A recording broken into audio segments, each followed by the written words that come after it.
Let's get to news. Let's not beat around the bush.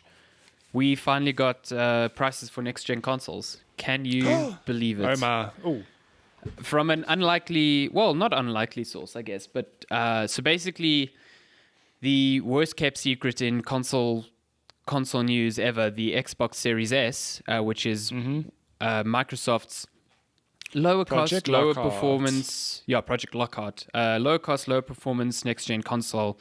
It got super leaked again this week. Basically, a video revealing all of its features and its release dates and price. So instead of like sticking to the original plan, which according to Phil Spencer was to reveal the console this coming week, Microsoft just made it official. They're like, yep, Series X is real. It is a $300 next-gen console. It comes out on November 10th. And then the day after that, they were like, Xbox Series X, $500, November 10th. Which is literally, if we could go back and just collect all of our predictions, and I think a lot of industry predictions, a lot of people thought that next-gen consoles were just going to straight up be $599. Like, yeah, I expected $600 for the Series X. On the hardware and just where we are at this point in life where, prices just tend to go up. Apparently not. Xbox says next-gen, we're just sticking to the $499 as the benchmark. I was really convinced wild. that, the Series X is touted as, and it is the most powerful next generation console. At $599. Yeah, and I thought, $599 and the PS5 is going to come in at maybe $550 or $599 as well. And Microsoft's marketing will be like, sure, ours is a bit more expensive, but ours is the more powerful one. But at $500, holy shit. Like, I'm thinking about NVIDIA just announced the RTX 3070, which is it's a more powerful GPU than the Series X, yes, but it's also one component of a PC. You are getting a lot of tech in a $500 box. You are getting a 1 terabyte SSD. You're getting a brand new cutting edge GPU because it's AMD's RDNA 2 architecture, and you're getting a great 8-core CPU. It's a lot of power in a box for that price, I tell you. I really think Xbox came out and pulled the rug out from a lot of people. Not just Sony, even because NVIDIA were their whole reveal as well was just taking aim at console gamers. 100%, yeah. Our next cards are very affordable. Yeah. PC building still very expensive, but the card very affordable for what it is, Yeah. And then just for I don't think anyone expected this. I mean, a few people might have predicted $499, but I can tell you I was shocked because we've had some. I've told you through work I didn't have confirmation, but I thought the price was 100% going to be $599. Yeah. From bits and pieces that I'd seen. So for them to come out at $499, I was like, what? It was How did this happen? It's a power play move, and it's a move on both ends, I think, because firstly, $599 is a great price for the console they're offering. I also think, I don't know. Listen, Sony announced that they're hosting an event on Wednesday as of this recording, which I assume will have to include price. God, if they host this event and they don't disclose price, I'll be shocked. I'm still not convinced Sony can bring the PlayStation in at $500.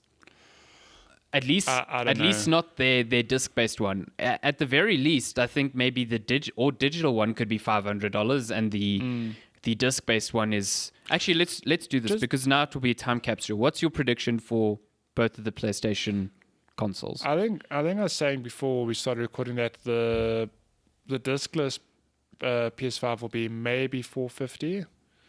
Okay. I don't think so, but okay. Yeah, I'm very scared to stick to that because maybe the discless one will be $500 as well. Actually, I'll go with that. Okay, so the discless PS5. No, you know what? I'm going to stick to it. Discless PS5 $450. Okay. And the disc-based one? Actual PS no. Discless PS5 $499. Okay. Actual PS5 $550. Sorry, I'm just trying to think about it. Okay, that was my prediction, but I'll go $499 for discless and $599 for disc-based. You think it'll be $100 more for the disc-based? You know what I think? I think the only way, if Sony had, I'm sure they had prices locked in, but I'm sure neither company had. I'm sure both companies had a contingency plan to say, if one or the other goes ahead of us first, this is how much wiggle room we can have for our pricing. And I think if Sony has that plan in place, I'm not saying they do, but if they have, I think the best they could do was stretch the margin on the digital one to $100 difference. 200, yeah. Because I don't think, like we were saying before the show, I wrote a piece on GameSpot if you want to read up about like how Xbox's pricing I think affects the PlayStation 5.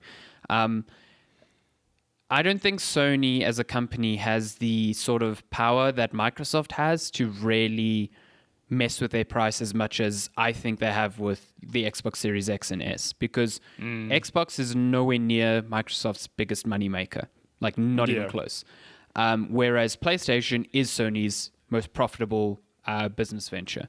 Like they do not have the capital or the financial stability to completely undercut a company like Microsoft.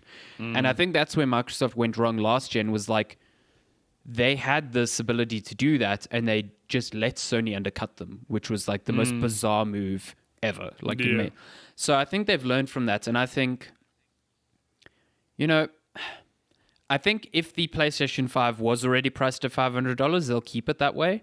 I don't think they'll undercut it more. But I think with all that's gone into the PS5, especially that custom SSD, them bringing it in below $600 would shock me. So yeah, I think $600 or $599 and $499 for the digital. And I think the digital pricing probably changes to try and tackle the Series X. And at $499 all digital, it's still a good price. Yeah, I think it's I don't think it's like, oh well, they fucked up. I think even it's $599 for the normal PS5. I think Sony's first party studios make up a lot of a lot of that price difference in terms of like, hey, we have a lot of games that you want to play. You know what I mean? So, but this is where, in my view, the Series S is such a smart move, because the Series S then is just like, it's for the consumer who doesn't engage with a lot of games news, doesn't really, just sees, oh, there's next gen consoles coming out, and you go into the holiday season and you've got a console that costs $300, and then you've got two consoles that cost maybe $500 and $600. Yeah. And all of them are playing next gen games. And if you are the type of player that plays, you're there for your Call of Duty or your Destiny. Destiny's a big one because it's on Game Pass. Or you're there for like your annual sports games. That console makes far more sense than a $600 PlayStation. Exactly. Even, to me, even people I've seen who actually engage with games news are like, I don't have a 4K TV. I don't have a 4K TV. I don't have a TV that does HDMI 2.1. So why am I paying more for 4K 60 FPS when I don't have a TV that does that? You can't even use it yet, yeah. And a lot of people go, okay, but future-proofing. And yeah, that's fine. Microsoft is giving you that console if you're concerned about that. But if you really don't care, like, you've got a much cheaper console to go for. Exactly. Whereas PlayStation doesn't, It's like nearly half the price, yeah. So crazy. I think it's a smart move, like a really, really smart move. I'm interested to see how, because it's a much weaker console in terms of graphical power. So the Series S has the same CPU and the same SSD as the X. It's got a smaller SSD. It's 512 as opposed to 1 terabyte. But like, I know Digital Foundry on their latest podcast, they pondered this. Will it hold Xbox Series X games back, especially the first party exclusives, because like they're going to need to run on both. There's also a big RAM difference. These S only has 10 gigs as opposed to the 16 gigs on the Series X. But they're different to like PC RAM. It's all of it is video memory that's shared, which is normally all in your GPU. And like you and I know on PC, video memory is mostly used for large 4K textures. As soon as you ramp up the resolution, your video memory requirement exponentially increases. So there needs to be more proof from games that that's a problem, because right now I don't see a huge issue between the discrepancy between the two. But I think... Yeah, sorry, finish. No, go for it. I was going to say that we've said it for months, maybe even more than a year now, that Microsoft like every single decision they've made, every move they've made has been so smart. Like it's interesting when we think back to before the next gen conversation started. Like you would think, oh, PlayStation own like they own this gen, they're going to clearly own the next generation, like hands down. Like they've got all the exclusives. Xbox One hasn't really made a dent. Like, look, it's got its player base, but it hasn't sold nearly as well, say, the 360 did. Yeah, not even close. Yeah. It's like a drop in the ocean compared. Going into the next gen, like PlayStation holds all the cards, but the way all the stuff Microsoft's been doing, like with Game Pass, with Lockhart, with xCloud, it's like it's actually kind of terrifying to think that in 5 years from now, I don't think this would happen, but imagine in 5 years from now, PlayStation actually just loses the generation, and they're like in dire danger of closing doors, for example, just because like they've made some moves that just bled money, for example. It's just crazy to think that Microsoft are like they're in such a powerful position now that that's the sort of thing that could happen. Yeah, like they really are. It's been many generations since like console people fell off the market, but it could happen. Like I don't know, the stakes are just so high. It feels like it nearly happened. I thought at one point it was going to happen to Microsoft because when Microsoft got their new CEO during this generation of consoles, Satya Nadella, like he at first seemed very not interested in Xbox, and at a point it seemed like Microsoft was looking to like sell Xbox as a brand. But then they did like a complete reversal. They got Phil Spencer in. They made Phil Spencer an executive at Microsoft, not just the head of Xbox. So he has a lot of say. Like he reports directly to Satya Nadella, and I think he's turned it around in a big way. I think a lot of people like, yes, Xbox is still missing the games, but I also think those are longer things to pull off. Like they've made all these studio acquisitions. They need the time now. That's another point to my conversation is that they've got all these studios now as well. And in a year or two, those studios are going to churn out games that they're currently working on. And I don't know, maybe the Xbox Series X will have 5 exclusives like the PlayStation has, God of War or Bloodborne, where they make you go, holy shit, like I have to have an Xbox for this, or PC. I do think their focus is different though. Like Sony seems all in on single player narrative adventures. You've got The Last of Us, Spider-Man, Bloodborne, Ratchet and Clank, stuff like that. And even though Microsoft is buying up these studios, they aren't necessarily, from my understanding and looking at the games they've announced, they're not going for that same market. You know what I mean? They're heavily invested in like your Forzas. They're heavily invested in like Halo Infinite as a platform going forward. The rumors of the initiative working on a Perfect Dark sort of sequel. That could be something that could be cool. Like a third party or a third person like narrative adventure.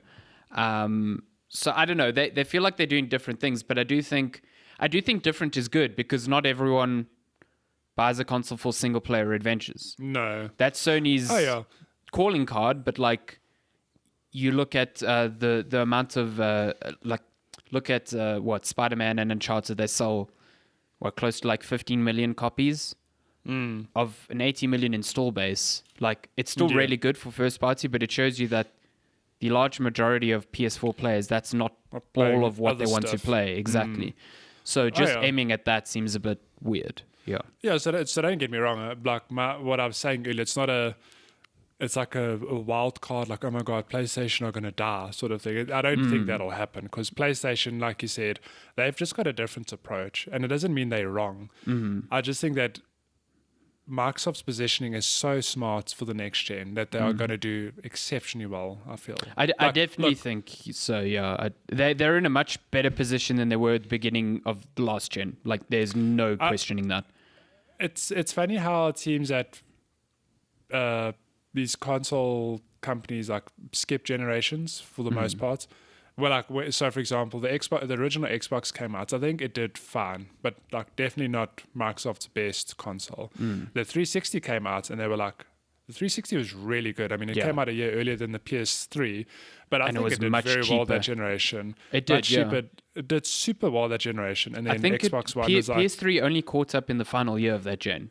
Like, yeah, and look, I suppose you could blame PS3 for being like super expensive at launch, difficult architecture, very like cocky a lot of different Sony. reasons. But I mean, it's the same with Nintendo. Like they had the Wii, which was like this knockout hit. The Wii U was just like a disaster. The Switch now, like Very massive good. success. Yeah. I think if that little trend is to be believed, that the new Xbox is just, it's going to be very good. Like And I have to think it'll be good. I really hate this. I mean, it's, it feels like it's widespread, but I guess it's not really, because it's just small pockets of people and like a little bubble on Twitter. But like this persistence that like, oh, Sony is going to land this knockout punch on Xbox this gen. Why would you want that? Like, why do you want one company to completely take out their competition? It's bad for the industry. Like straight up, like anyone who's on PC will tell you that is exactly why Nvidia stagnated the way they did. It's exactly why Intel stagnates the way they do, because they have no competition. Like it's the reason Nvidia could bring out cards like the RTX 20 series, which as cards I like really good cards, but there was no adoption because they were way too expensive. They didn't bring enough performance gains, but Nvidia could do it because hey, AMD had absolutely nothing to offer as a counterpoint. And it's the same way that Intel has used the same architecture on their CPUs for like 4 generations now, and only now are feeling the pressure because AMD has come to the party. Like, competition benefits the consumer all the time. So this is why I feel like this generation I'm rooting so heavily for Microsoft, because it's going to push Sony as well. Like they need it. Yeah. Like, I mean, we don't know what will happen in the next few years. Like maybe Sony do come out with a Game Pass like service, for example. In a response, they're like, oh shit, actually Game Pass is what's pulling people over to Xbox. We need to have our own offering. You don't know. Imagine a generation where Sony's PS3 and their decisions, they're like, get a second job for a $600 console, or their complete ambivalence towards independent games, because they really didn't care at the time. Imagine those two decisions weren't reversed in a way because of Microsoft's dominance that generation. Sony would have never learned from that. So, like, a lot of where Sony is now can be attributed to the huge knock that they got from the 360 and them refusing to make that same mistake. And it benefits us. That pushed the PS4 into the place it is today. Exactly. Definitely. And I mean, I would go one further to say that the PlayStation 4 success is what pushed Xbox to do what they are doing today. 100%, yeah. It's 100% a response to like, oh shit, like we need to have our, like, what is our solution? What differentiates us from PlayStation? I mean, they don't have Netflix as a service for games. We do now. Just take it back to like in 2013 when the Xbox One launched. Good old Don Matrick, God. Don Matrick at the time, because they were touting at the time like, this is a console that is always online, and I remember he had an interview with Jeff Keighley, and it was like, so what about the people who can't always have this thing online? And Don Matrick was like, we've got a console for them, it's the Xbox 360. Like, what the fuck? Like, you would never say that now. Now, No. in a way, you look at Microsoft now, they go, what if what if you have a player who can't spend $500 on a console? Oh, we have a console. It's the Series S. And it also plays all the next-gen games. Like, they've completely reversed the way that company worked. And it's admirable, and I hope it works. I hope it works to push Sony, and it creates that dynamic again. Because this gen, I don't think... that's not to say I don't think Sony got lazy, because they put out some of the best games ever this generation. But there's always that possibility, and without competition, it's very easy to slink back into that. So, and at the same time, they've lost a lot of the leadership that caused this generation to be so good. Sean Layden, what's his name? Not Mark Cerny, the other guy, the guy who's good friends with Hideo Kojima. Shuhei Yoshida. No. Kidding. I don't know. Well, Shuhei Yoshida's only doing indie games now. So, they've had a shakeup. So, I don't know. They need to be pushed in the same way. Nintendo, meanwhile, just doing their own thing, just doing as they their always thing. do. Yeah, They don't give a shit about PlayStation and Sony. I mean, PlayStation, Xbox. Just my point is, like, I think it's silly to try and root for one over the other. They should be fighting each other for your attention. Like, Yeah. PlayStation and Microsoft don't need you to defend them. They need you to convince you why you should be buying one or the other. And I think Microsoft has a very compelling case as to why you should buy an Xbox right now. Yeah, I mean, last point on that. Think about when Epic came to PC. Look, Steam wasn't the only digital platform. There's like Origin and Battle.net. Yeah, it's Origin. There's a bunch of them, but like Epic is the one that came to the platform and like really shook things up. And I think it did force Steam to go, let's maybe reevaluate a few things. Exactly. So, yeah. And it's working out. I mean, a lot of people are like, I don't want so many launchers. Who gives a shit? It's free. I don't want a different app on my PC. Yeah, anyway. I can't have another app on my $50,000 PC. It's too much. So that's Xbox. That's news. Very excited for Wednesday for when PlayStation announces their pricing. So just some other things real quick. Nintendo see the announcement and say, you know what? Screw all of you guys. We've got a 4K Switch coming out as well. Well, speaking of Nintendo, they just dropped another Direct this week. Just like, I don't know where. Well, the Hyrule... Yeah. Sorry. That was this week. That was early this week, though. Damn. Yeah, so we're getting Hyrule Warriors. What's it called? Age of Calamity. That's the one. Age of Calamity. So it's a Muso game. So like Hyrule Warriors and Dynasty Warriors, and there was a Hyrule Warriors already, but it wasn't tied to any story. But I think what makes this one interesting is that it's a direct prequel to Breath of the Wild. It is Breath of the Wild starts with Link waking up 100 years after Calamity Ganon has kind of taken over Hyrule. And now you are going to get to see that battle take place with the four guardians, champions, four champions, Zelda and Link all fighting, and obviously losing. I guess the game ends with them losing. Which is a bit sad. Yeah. Listen, I've never played any games from this developer. Neither. Okay. Yeah. I watched that trailer though, and I heard the Breath of the Wild music. I saw the champions doing the thing. I was like, oh my god, I'm all in on this. And it seems like you get to play as all the champions. Yeah, that's my thing, because one of my favorite parts of Breath of the Wild was just we got like just a taste of the story of the champions, but all of their personalities came through. They're all really cool characters. This trailer drops, I just hear it's like 5 minutes of silence in the piano note. And I'm like, yes, okay, that's not what happened. But that's the Breath of the Wild soundtrack. That basically. piano, yeah. But yeah, I just what was shown. I was like, I don't know if this game will be good, but I'm all in to play as the champions and see what happened.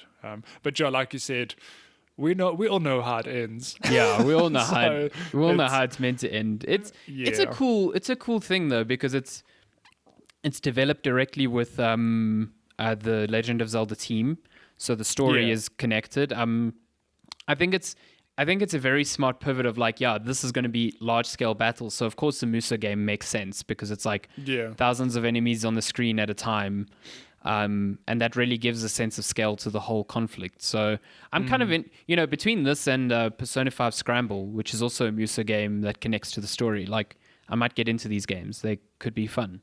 So it's also out in December.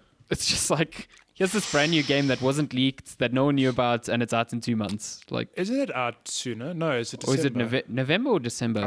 I think it's November. It might be November. Let me check. Hold on. Hyrule Age Warriors.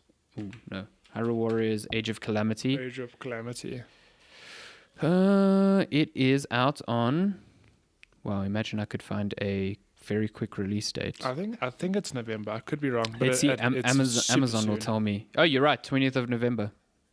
I mean, that's crazy. Yeah, 2 months almost. Nintendo really good at shadow dropping games. I mean, the same happened with like Paper Mario. It's just like, hey, this game's coming out next month. Like, what? Yeah, okay. and also with like 3D All-Stars. Hey, this game is out Mario? in a few weeks. Here's 3 of them out in like 3 weeks. Yeah, that's insane. There's also Pikmin 3 Deluxe Edition coming in October. So...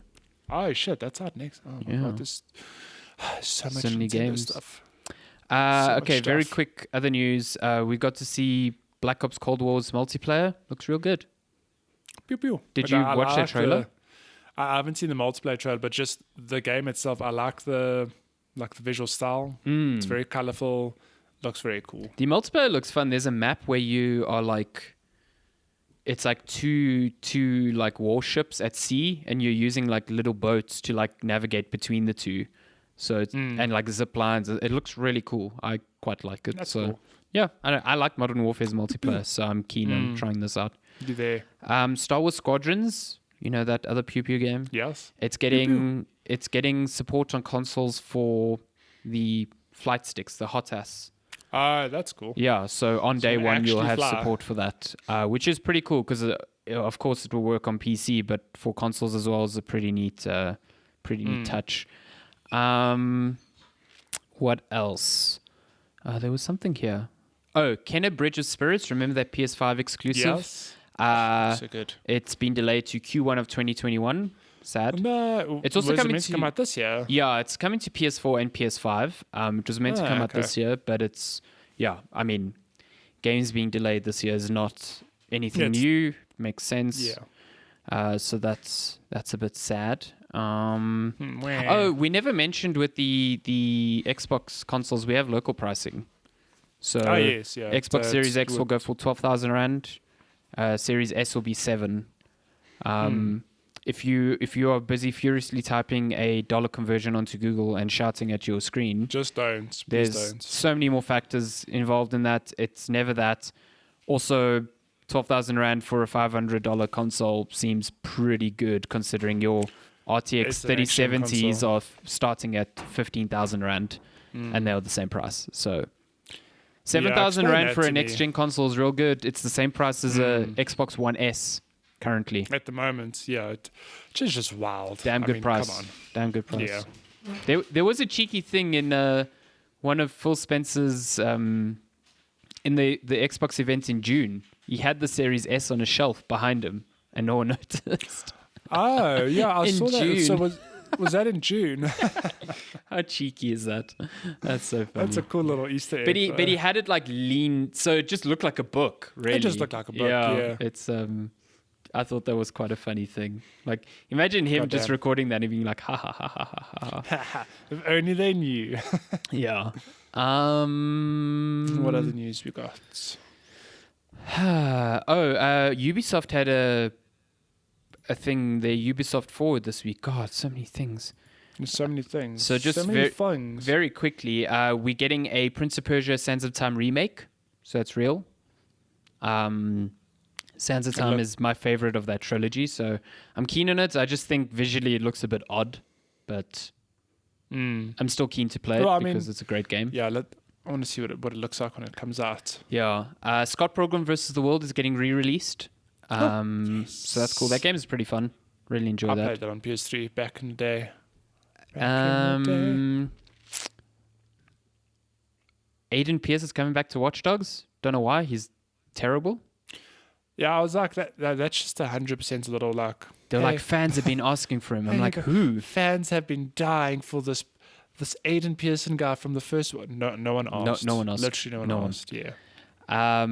We got a new extreme sports MMO coming from Ubisoft, from the team who made Steep, called Riders Republic. So you've got like an extreme sports bikes, MMO, snowboards, skis, wingsuits, all of that stuff. I know Steep kind of like dabbled with an MMO sort of format. So I guess this is like I never liked Steep, but you know, whatever. I guess the big one to me was Ubisoft's Breath of the Wild, Immortals, Phoenix Rising. Which man really just looks like Breath of the Wild. Hey, it does. It looks fun as hell, though. I'm keen for it. Yeah.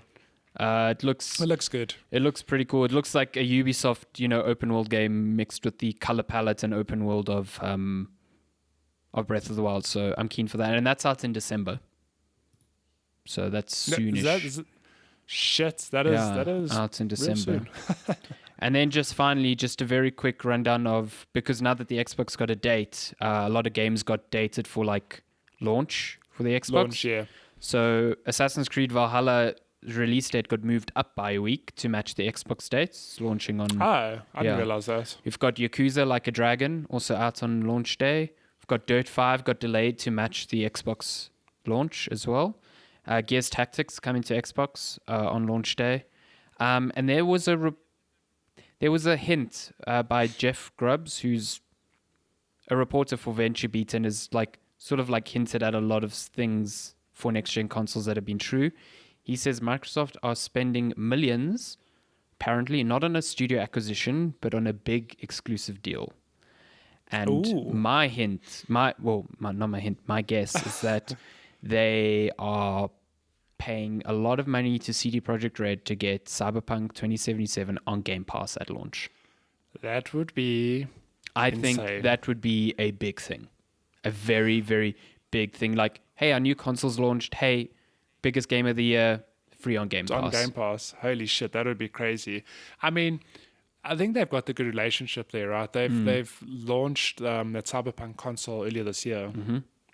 So the door's open there. That, to me, the way the deal's framed, like they're not acquiring them, but they're spending lots of money on something that would be an exclusive. That, to me, that ticks the boxes. Like, there's no other game on earth you would spend lots of money on to do that for. Yeah, Cyberpunk is like hands down either that or Call of Duty games. Yeah, but I have to agree with you. I think Cyberpunk is more the one that people are like, holy shit. Like, Call of Duty will be big, don't get me wrong. If the new Cold War's on Game Pass, like, that is a big deal. But Cyberpunk is the one that would make me that's like Phil Spencer dropping them out. Yeah. I also we're done. The thing that doesn't fit with the Call of Duty angle to me is that Call of Duty's marketing is still tied with Sony, and the competitive scene is still tied with Sony. So it makes no sense for Microsoft to push that. Whereas Cyberpunk's marketing's all been Microsoft. They've been on Microsoft stages at E3. They had Keanu Reeves on the stage at E3. You're breathtaking. Yeah, they've got a good relationship there. To me, if that is announced, it would be big, and it would not surprise me at all. And that, to me, that is a big thing. Like, get your new console with Games Pass, and you get, because it comes with like 6 months of Game Pass, you get Cyberpunk for free. Like, huge. Yeah. Huge. Goddamn. Cool. I could see that.